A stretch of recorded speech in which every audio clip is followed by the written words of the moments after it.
What's up? What's up? Welcome to the Encounter Podcast. I am the host, Marcus Stewart. You can find me and follow me on all social media platforms at underscore Minister Marcus.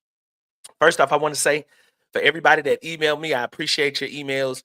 Even for the emails that I didn't like, I still appreciate you for emailing me, telling me how you feel. Once I see a curse word or two, I might read it to see if it's funny. But if it's not funny, I normally delete it. But you know what? I could just say thank you. I appreciate you for writing me anyway. So thank you. Welcome to the Encounter Podcast. So I've been kind of doing my episodes just a little bit different lately. So my co-host, Brother Twan, he will be back. He will be back. He will be back. I just been kind of running it a little bit different, trying to talk about a few different things. But tonight I am going to talk about faith and finances. I have had so many questions about this, so many people that talk to me in frustration about like certain stuff with their money and God and church and all that. But I'm gonna start off where I start off with every single week. Before I get too far into it, I am going to post the link in the comments for those of you who want to join me live and express, or if you have questions, or if you got something you want to say, you want to speak your piece. I'm gonna give you opportunity to do that. I'm gonna drop the link in the chat for you. Also, at the bottom under this video on YouTube, I am going to share the link so you can go and purchase a shirt from Shirts by Stu. That's one way that you can support the channel. Another way that you can support the channel is just by liking the video. So I'm gonna start off where I start off with every single show, and that is health is wealth. But before I do that, listen, I want to say this to all of you drivers out there. If you are driving in Houston, I want you to know you really, you really make me pray while I'm driving. I've never understood this. Somebody please help me understand, why do people want to ride on the side of you while you're driving? Why do people want to ride on the side of you while you are driving? I have never understood this. Oh, man, this is hold on just a second. Hold on just a second. Hold on just a second. We having some technical difficulties, but hold on just a second. I'm finna fix it up for you right quick.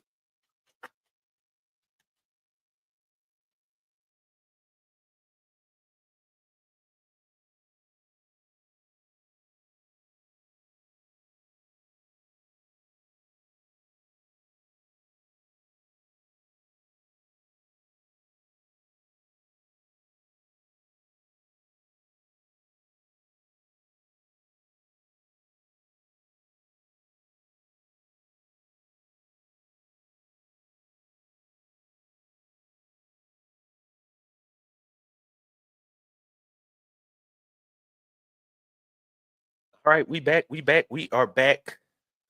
Sorry about that. The technical.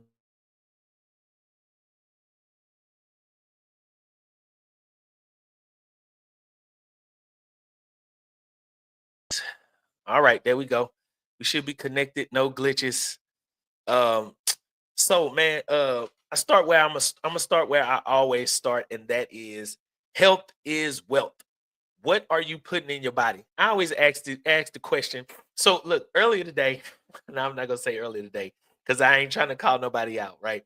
This is not the platform for that. But a while ago, um, I ran into one of my old friends from school, and you know me, everybody knows that a few years ago, since I got divorced a few years ago, I have really been on this health kick. So I went to the doctor and I found out that my health wasn't as good as I had wanted it to be. So I had started working out. I started exercising, partially because I was feeling some type of way about the whole breakup or whatever. But I started working on my body. I started exercising. I started jogging. I started doing weights, and really back then I was just doing calisthenics. But anyway, make a long story short, I started working out.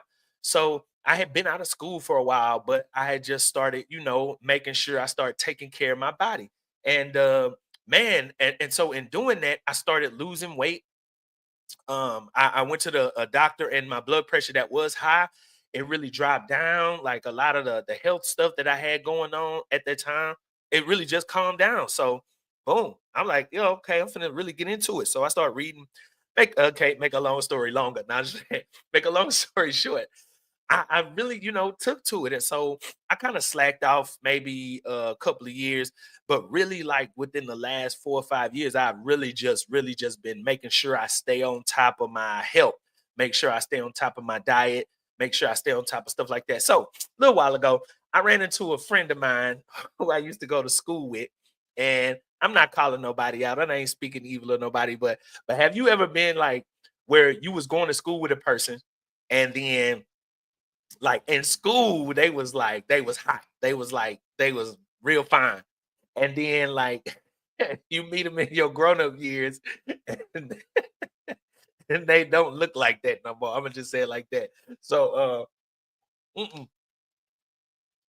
So I meet her and man, she was like, man, you look different. And I'm like, yeah, okay, thank you.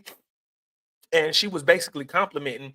And she was like, I know I kind of fell off, but I still look good. She said that. But in my mind, I was thinking, like, I don't want to be the one, I don't want to be the one to tell her.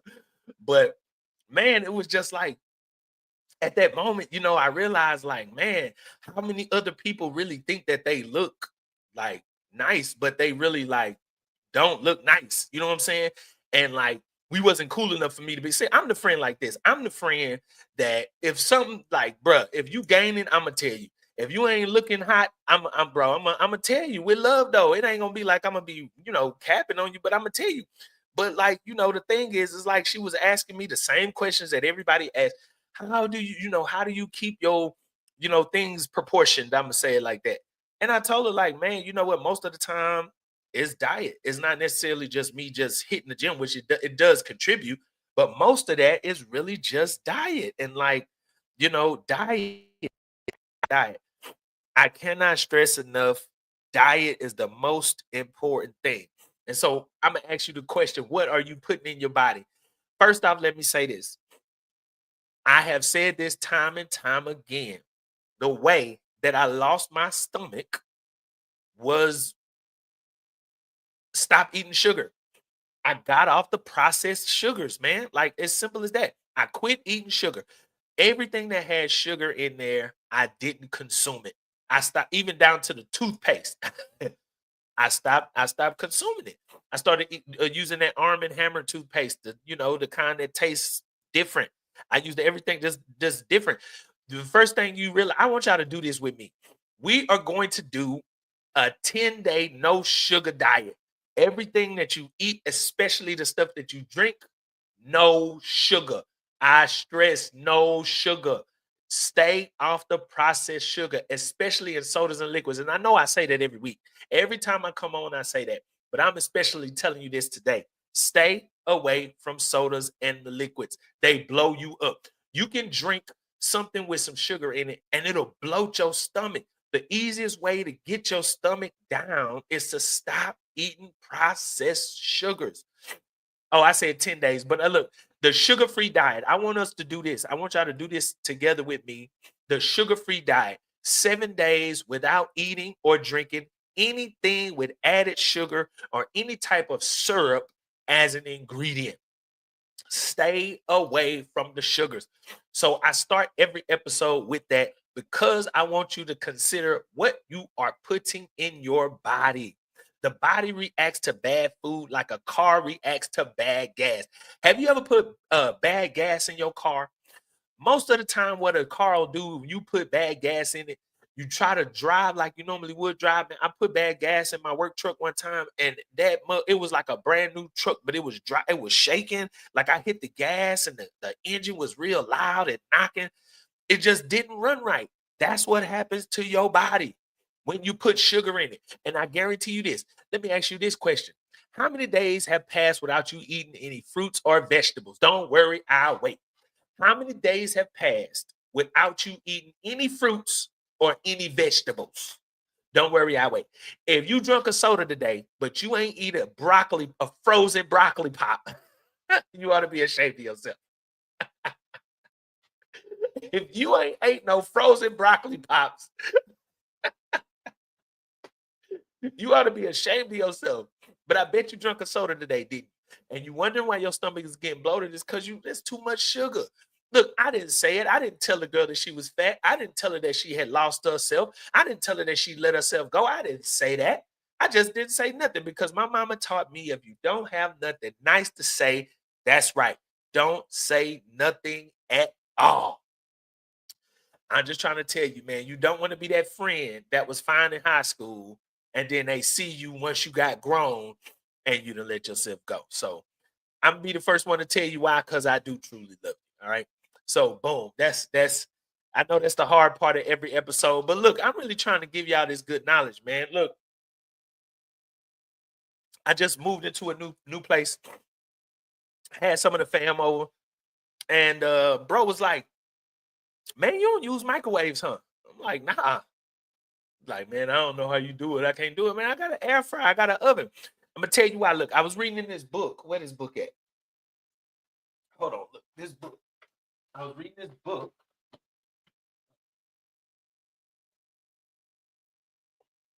Was reading in this book, man. I'm telling you, this book is the truth. So I was reading in this book, and the book started talking about radiation. The book started talking about radiation. And I was like, whoa. So, I really started reading into it. What does this book have to say about radiation? And this is what this book said. Now, look, I ain't no doctor. I ain't no nutritionist. I ain't nothing, none of that. I just read information that I found in the book. And I started doing research and I started trying to find out was it true or not, just like I told you. And this book said, do you know this thing about radiation is like if you have like a sickness that's dormant in your body, and you like come in contact with radiation, like the radiation like makes it explode in your body, like not explode, but like if you're not sick, but you got like maybe like a little bit of cold in your chest, and then you eat something or you exposed to like radiation like multiplies it. Yo, that's crazy. I didn't, bro. I look, I didn't even know that, but I'm like, bro, is that like true? Like, I don't know. I don't know. But you know what I can say? Since I haven't been using the microwave, I haven't been getting sick. I mean, I haven't. Normally, when I have like a little cold in my chest, I drink lemon and water. Also, a remedy from that book. Lemon juice in water, shake it up, and I drink it in the morning, and whatever's in my chest, it be gone. But no microwave, no sickness. And I look, I'm not saying that because I'm a doctor. I'm not saying that because I found the cure. Now I'm just be careful what you put in your body, man. It's probably a good thing for you when you warming your food up. Put it in the oven, natural. Like I'm big on just natural stuff, man. Natural heat, like the oven, it uses electrical heating, but it's the heat emits from the things inside there. It's not like it's using radiation. So, man, one last thing: how much water are you drinking? How much water did you drink today? I bet you can tell me how many sodas you had, but how much water did you have? It's just a question. It's just a question. I ain't trying to step on nobody's toes, but how much water did you drink today? It's a good chance that your body probably need water. You know what? It's so funny to me how people don't realize, like, bro, you can get dehydrated if you don't drink water. Water is like it's natural. The body needs water like a car needs oil. It cannot work without it. Have you ever tried to drive your car without no oil in it? It's a good chance your motor is gonna lock up because your motor needs oil, just like your body needs water, not soda, not juice, not Gatorade. I ain't even gonna talk about some Gatorade, man. Look on the back of there and see how much sugar Gatorade have in it. That's all I'm gonna say about that. But not Gatorade, not soda. Your body needs water. Your body needs water. As a matter of fact, you can actually get juices and hydration from fruits and stuff that you eat. Also, learn from the book and personal experience. But your body needs water for hydration. I'm gonna tell you how to take it a step further. Next week, I'm gonna talk about cucumbers and how they hydrate your body. I'm gonna give you some specific points about cucumbers next week. But I always skin the cucumber because you don't know who been touching them. They out in the open and when you buy them in the stores. But you skin them, you know what I'm saying? Slice them up, put it in some water, in a jug of water, and let it sit overnight. And the next day, whatever you was drinking your Gatorade for, if you're drinking Gatorade for electrolytes, You let them cucumbers sit in that water overnight. The next day, you'll have electrolyte water, homemade electrolyte water. Homemade electrolyte water. Bet you ain't know that. That's the Marcus Stewart help tip, for this week. All right. So look, check it out, man. So tonight I thought that I would do an episode about faith and finance. And the reason why I wanted to do that is because I got blasted, man.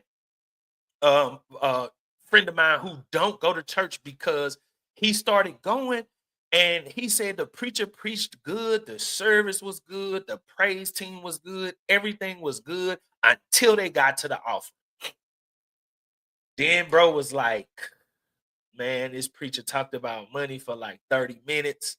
They did an offering for like 30 minutes. Like he was steady asking for like 30 minutes. I'm like, man, they do that every Sunday. And he was like, yes, this is part of their program. I'm like, first off in my mind, I was thinking like, bro, really? You come on, bro. Don't nobody do that in no church for 30 minutes taking an offering. I'm like, bro, you just give me a reason to not go to church, right? Boom. So fast forward. I'm like, yeah, all right, bro. Like, try it again, man. You probably over exaggerating. Like, actually, like, really just, you know what I'm saying? See if the word be good. Like, you know what I'm saying? Just trying to keep bro in church. He said they did it the same thing. And then like 2 weeks later, bro was like, man, I stopped going to that church. Like, I think I'm over church thing. Like everybody about money. And that's another thing. I hate when people be like, all churches is about money, but you only been to one or two churches. Come on now.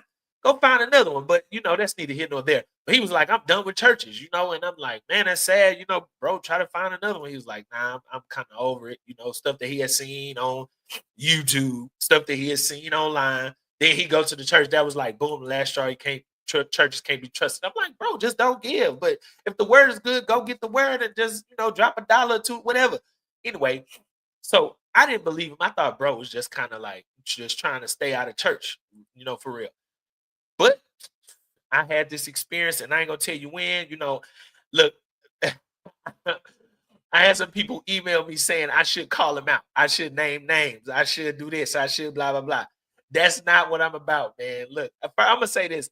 Even if it is a church that I know, a pastor that I know, I ain't calling them out, right? Why? Because I'm of the cloth. I'm a man of the cloth myself. So I'm not here to be criticizing no preacher, calling out nobody. No, but I can point out certain things that you can be aware of, no matter who they are. If they doing these things, if they saying these things, you need to be aware of it. So I check it out. I went to this church, and it's a musical.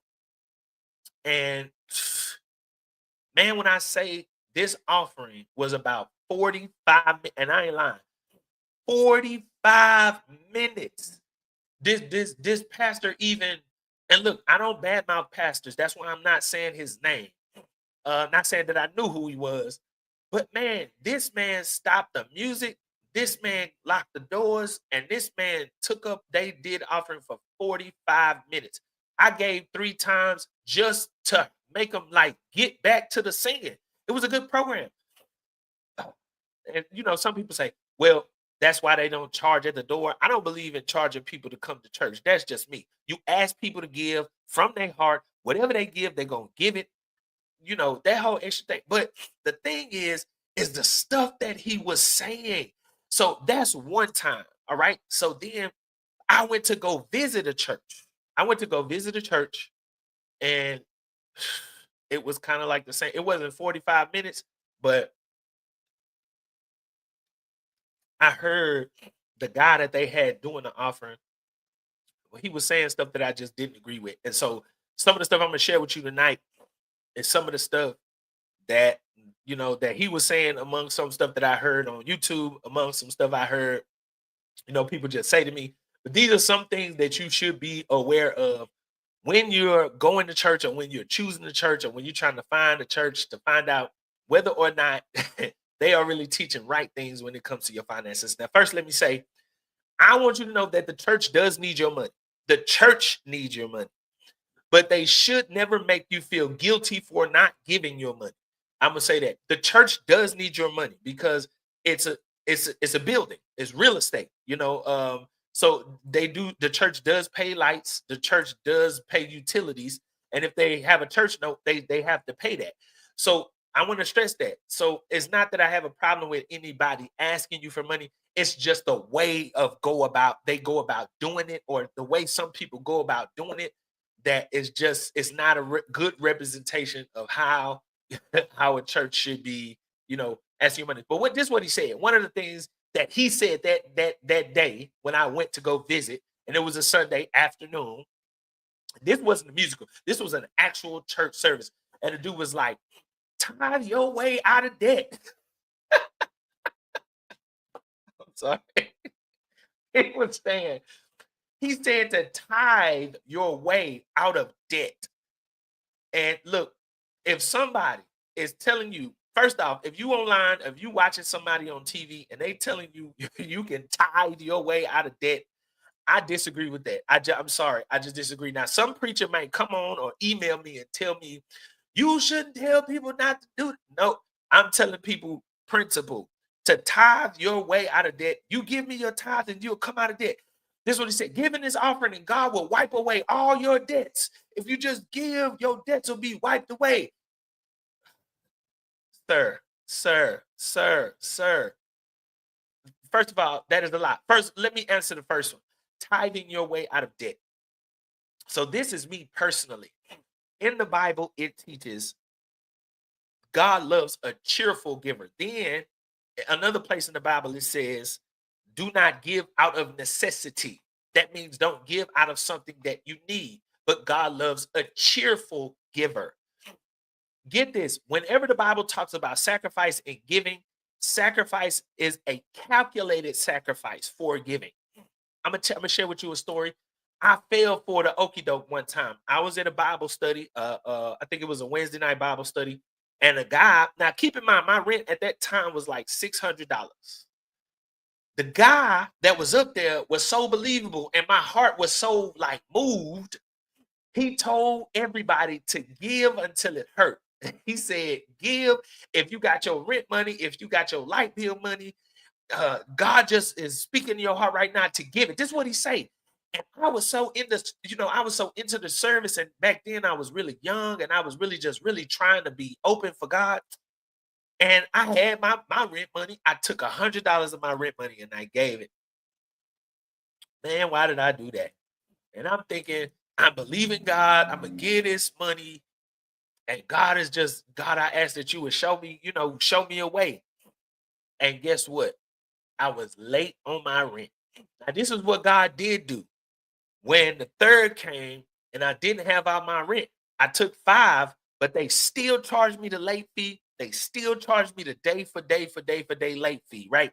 But what I did, God did bless me and help me to make some extra money to make my rent up, but I paid my rent late. Now, the question that I will pose to you, is that really is that a blessing from God?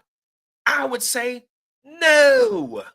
No, that is me not studying to show myself approved, not understanding how finances and tithing and offerings work, not understanding how God works, not understanding how sacrifice works, and doing something out of emotion that I should have done logically. Everything about your finances needs to be logic. 2 plus 2 is always going to equal 4. Now, if you choose to make a sacrifice, you're sacrificing because you already have a way that you're going to pay it back. So this is how I do now.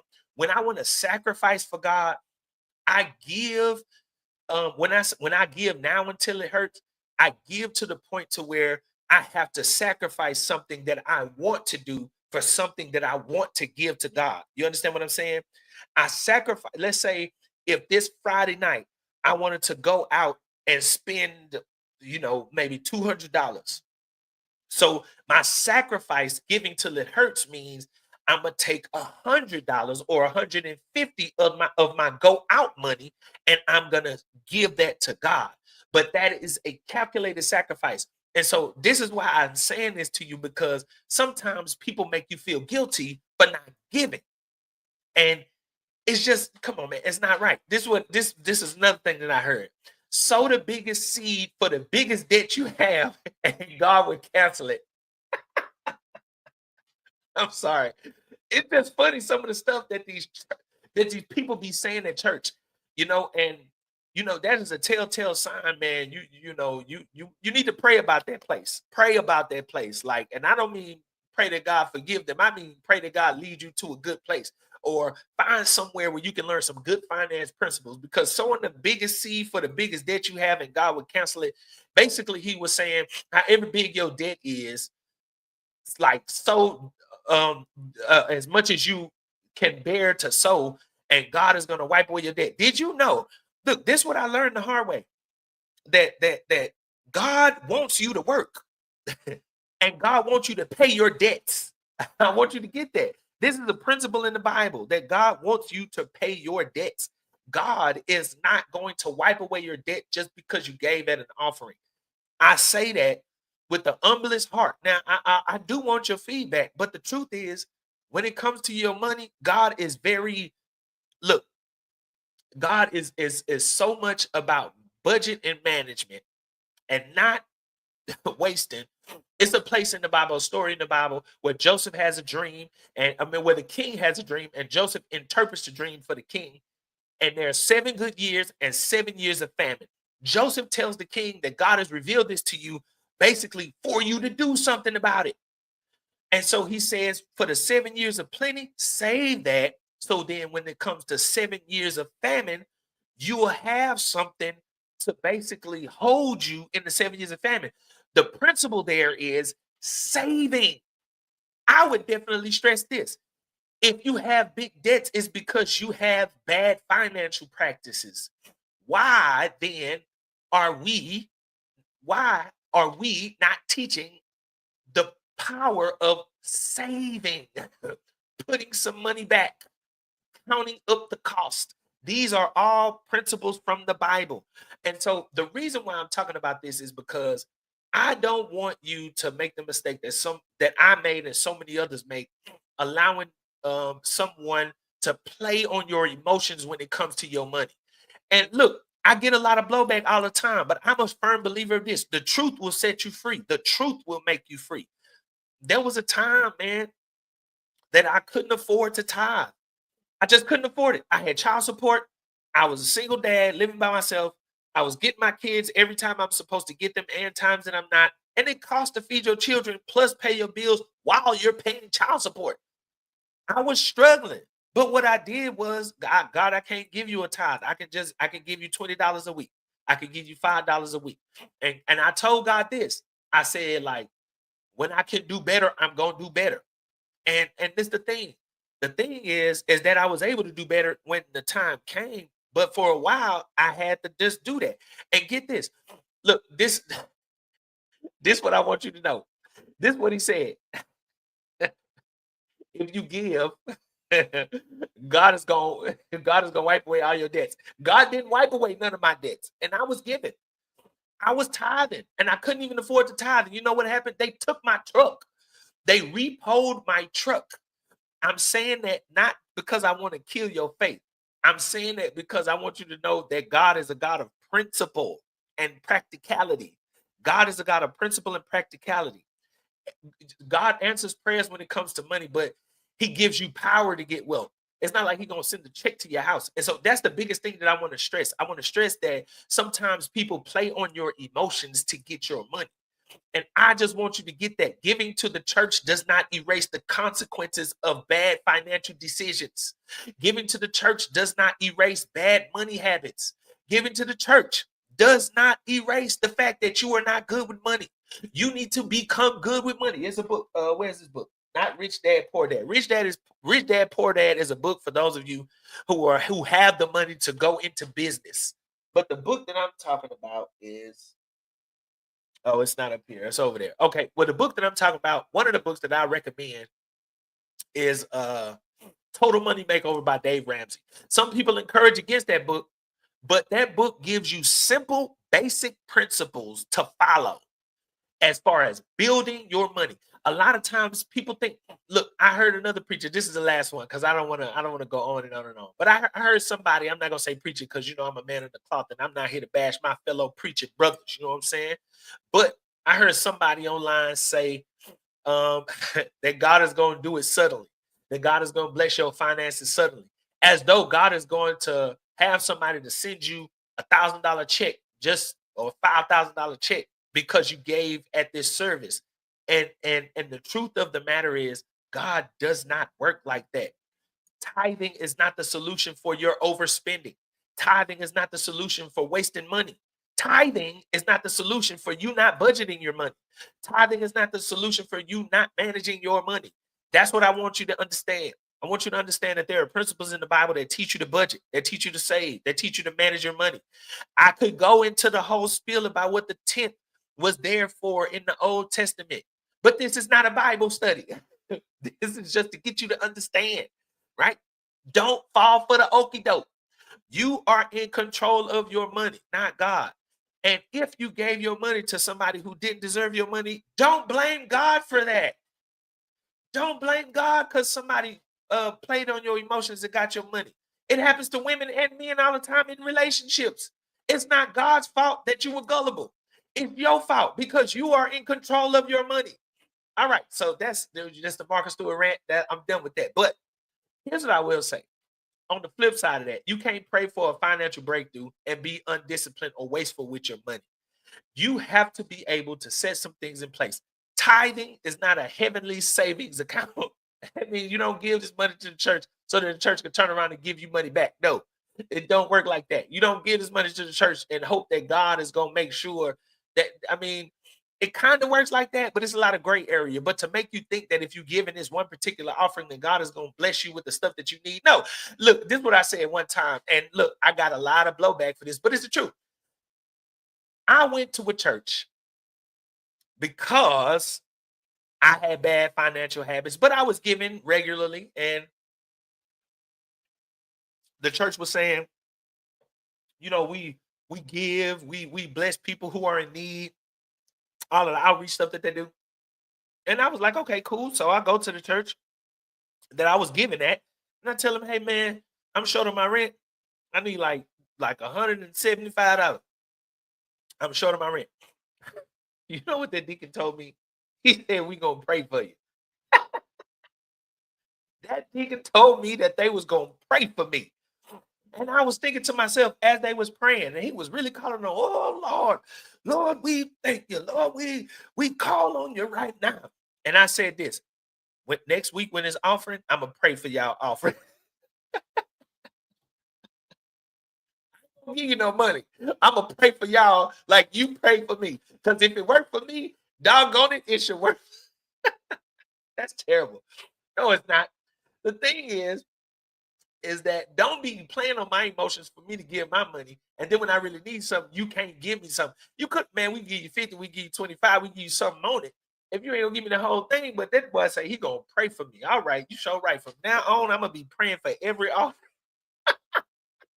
That's terrible. I ain't telling y'all to do that. I ain't telling you to do that. God didn't tell you to do that. Marcus said that. I'm not telling you to do that though, but I'm just saying that was my mindset back then. I was a heathen back then. But I'm just telling you, don't blame God for people who play on your emotions, man.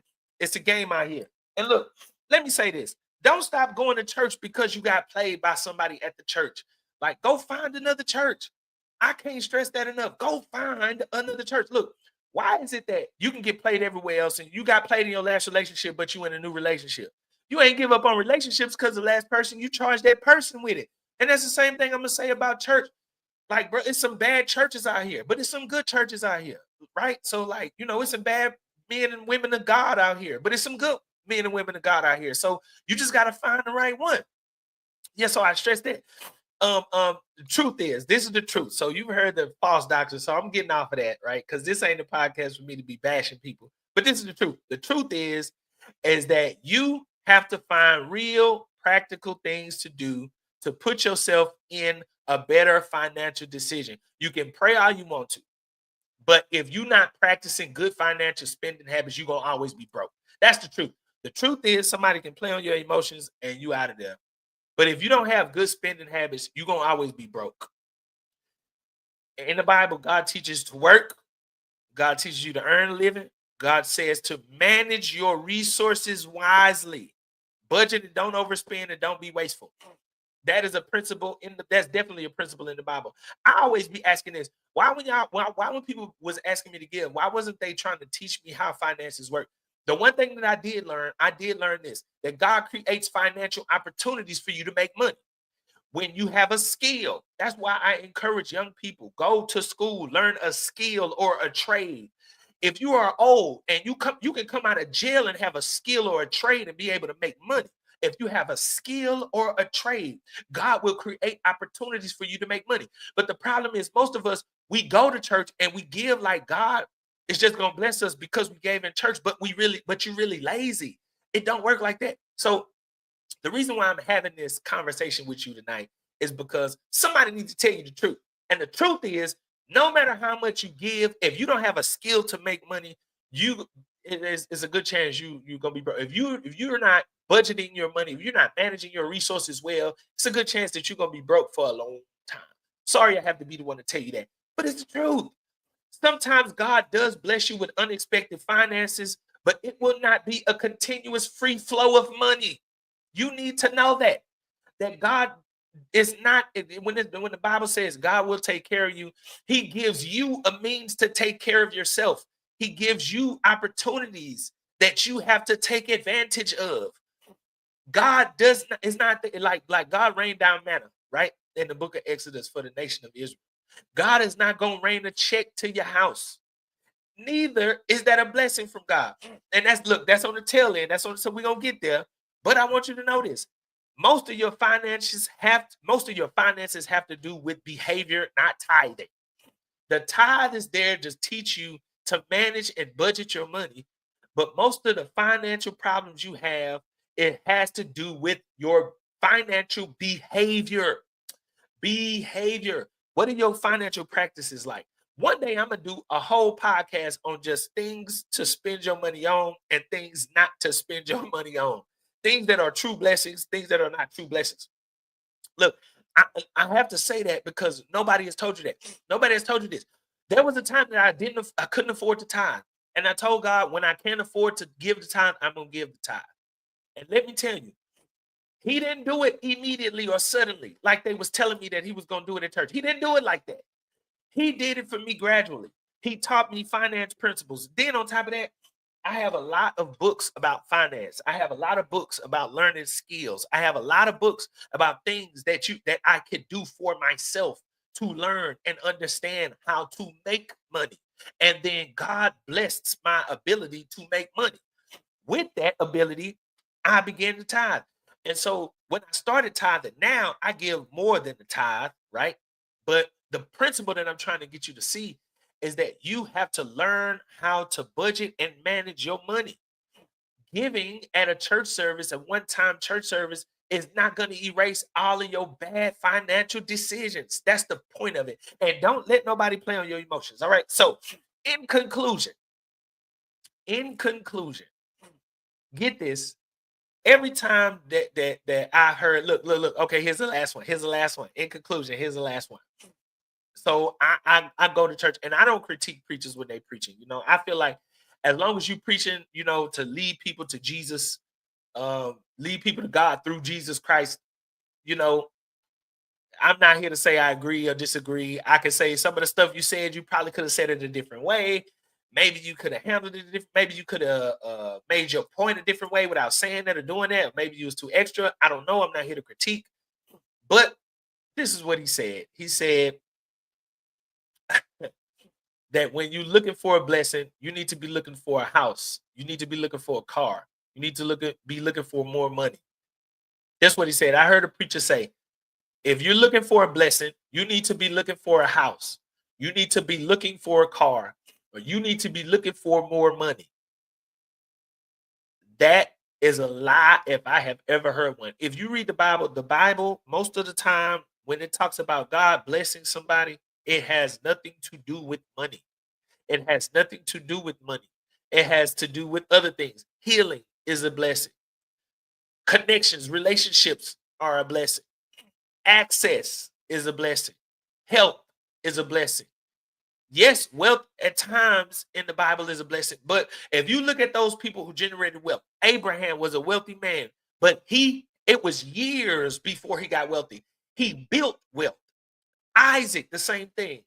Jacob, the same thing. Jacob built wealth, out of the house of the man that he worked for 14 years. And the lambs that he gave the man clean lambs and he had speckled lambs, and his lambs just were more than the other guys. I don't know if it was lambs or goats, but you get my point. The point is that it took time for him to build his wealth up. And that's what I'm saying to you.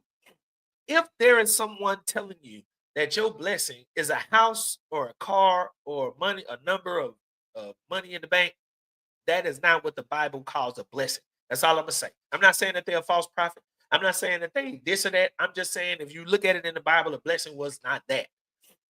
God will give you power to get wealth, but building wealth takes time. Building a bank account takes time. Building money takes time. That's what I want to stress. In conclusion, it takes time to build your money up. Don't let nobody think that you can buy a scratch off and get rich. If look, here's the demographic for you, and I want you to look this up. Check it out. The most lottery tickets are sold in poverty-stricken neighborhoods because people of poverty think that wealth can be built by winning the lottery. The first thing that they don't tell you is when you have money, the state comes for that by way of state taxes. The city comes for that by way of city taxes. They want a big piece of that. If you make a contract, right, that's paying you $1 million, you're going to have to pay almost half of that or more of that in taxes. See, this is what they don't tell you when you start saying, "Oh God, I want to be rich." You think you want to be rich, but you don't know the first thing about being rich. And this is why I say this. Building wealth takes time. Building your money takes time. It's not going to happen because you give one time in an offering. It's not going to happen because you've been giving your tithes. It's going to be if you've been giving your tithes and managing your money, giving your tithes and budgeting, giving your tithes and doing good financial practices and principles. Then you will see the blessing over time. I hope you understand what I'm trying to tell you. That your money is very practical. 2 plus 2 is always going to equal 4. And get this, a blessing is not a house. A blessing is not a car. Most of the time when people say that God blessed them with a house, and I ask them the actual factuals of that. Now, I'm still learning the money side of the house. I'm still learning that. But if you got a house that you can't afford, that is not a blessing. Most of the time I hear people saying that God blessed them with a car. Look, a car that's overcharging you in interest rates is not a blessing. I am going to stress that to you. If you got a car and you didn't put no money down and they gave you a loan for your down payment and they added that money to the end of your car payment and then the interest on that. Okay, so look, I'm gonna tell you a deal, and look, I'm just trying to get you to see what a real blessing is and what a real blessing is not. There was a homeboy of mine who said he needed a car, he needed a car, he needed a car. Now I say this, and I say this because this is the way I came through. I caught the bus, I rode a bike, I did these things because I couldn't afford a car. Now I could afford to pay a car note, but because I could afford to pay a car note does not mean that I could afford a car. Get that? I knew I could not afford a car. When I say afford a car, I could afford a car note, but I could not afford a car note plus insurance plus car repairs. That is what it means to be able to afford a car comfortably. If a tire went flat, I would have bought a used tire. If something would have went wrong with a car, it was a good chance I would have been right back in debt trying to get a loan to get the car fixed because I still got the car note to pay and the insurance, praying that nothing went bad on the car. So I couldn't afford a car. So what I did, I said, however much money that I was going to have to spend on the car note, I was just going to put it in the bank account because I couldn't afford a car and I was just going to catch the bus. And then I got an apartment that was close to my job. So if need be, I could jog to work, I could walk to work, or I got a bike for $150, $200, and I could ride the bike to work. And it took me years to build my money up. But once I got a few $1,000s in the bank, I went and bought me a cash car. And I say that to you because I've trusted God the whole time. I was paying my tithe. I wasn't paying my tithe because I couldn't afford a tithe, but I was giving to the church every single week. But the thing is, and that's it took time and it was not pretty. But back to my original point, a homeboy of mine well, not a homeboy, a homegirl. She not a homegirl no more, but who was a friend of mine. We had a kind of a heated discussion because she said that God had blessed her with a car. And I asked her, how much did you put down on the car? And she told me. I said, how much was the car worth? And she told me. And I said, how much was the car altogether? She didn't know. No, wait, let me take that back. I asked her how much did she put down on the car, and she told me. I asked her how much was the car worth. She didn't know. I asked her how much was the overall price of the car. She didn't know. So she said she wanted me to look over that stuff. Okay, boom. I said, you already bought the car, you already signed the deal, you done. Okay, but I said, I'm gonna show you why this is not a good financial blessing because we looked up the Kelly Blue Book value. The car that she bought was $5,000. They charged her $7,500. Now get this.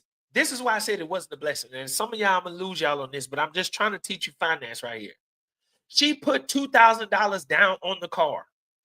The car was $5,000 according to Kelly Blue Book. Now I could have understood if the car dealership overcharged her $1,000. So altogether, if she would have paid $6,000 for the car, I can understand that. Then if you pay $2,000 down, how much does that leave? 6 minus 2 is 4. Then you got $4,000 to pay and the car be yours. But that is not what this car dealership did. They charged her $7,500 for a car that was only $5,000 according to Kelly Blue Book. And then the $2,000 that she put down on that car, they did not even charge it against the actual principal of the car. So that means when she put that $2,000 down on that car, she still owed $5,500. They put that towards the debt that she would pay. Now, this is where they get you at. The interest rate on the $500 that was left. I hope I'm not going too fast for you. But every time you pay your car note, most of that money goes to the interest, not to the principal of the car. That's why you have a car note for 8 years on a $5,000 car. When I did the math on her, I told her, by the time you get done paying this car off, you would have paid $10,000. Well, it was about 8. You would have paid $8,000 and some change for a car that's only worth $5,000. And this is where they get you. You could be paying on that car for 2 years at $400, not counting the insurance. And you miss 2 payments. And all of the money that you put on that car is gone because they're going to repo it. Or they're going to add it to the end of your billing cycle with interest. And I asked her, does this look, when you do the numbers, does that look like a blessing?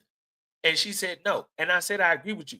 Why is that? Why do I say that? I say that because sometimes the devil plays on your emotions. I hope you caught that. That's the gist of this whole episode tonight. The devil plays on your emotions. And God does not play on your emotions. Sometimes God will tell you the truth and it'll hurt your feelings, but it's good for your life. But the devil will conceal the truth and play to your emotions and destroy your life. So, yeah, I hope you got the gist of that tonight. I was only here just to expose the false finance doctrines that people spew in these churches. I hope something that I said tonight, I hope it entertained you, but I also hope it edutained you. I hope it edutained you. And so, look, that's all I got for y'all. Look, support the channel. One of the ways that you can support this channel is by hitting that like button, man. I enjoyed this episode. I enjoyed making it for y'all. I hope you enjoyed consuming it. But that's all I got for y'all. I'm finna go offline. I'm finna most likely hit the hay. I got to hit work in the morning, just like many of you.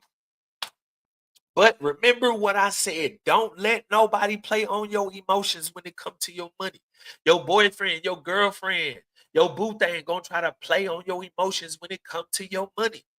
Don't be fooled. That come to boyfriends, that come to girlfriends, that come to churches, that come to preachers, that come to line wonders, that come to prophets. Don't let nobody play on your emotions to get your money. Boom, and that's it. So look, if you enjoyed this episode, man, hit the like button. I would definitely encourage you to subscribe to the channel, man. When you subscribe, you're gonna see every time I go live. I go live every Wednesday and every Friday. I got something special coming for y'all on Friday. So be on the lookout for that. Great episode with a nice young lady, soon to be my Friday co-host. I got a Wednesday co-host and a Friday co-host, and we got some good episodes coming for y'all. So if you want to support this channel, all you got to do is hit the like button. I'll put a comment in the I'll put a link in the comments below to show you different ways that you can support the channel through Cash App or whatever you have it. But the free way you can do that is by liking this episode, by subscribing to the channel, and by watching. So that's all I got for y'all. I'm finna go offline. Y'all have a good night. I'll see y'all on Friday.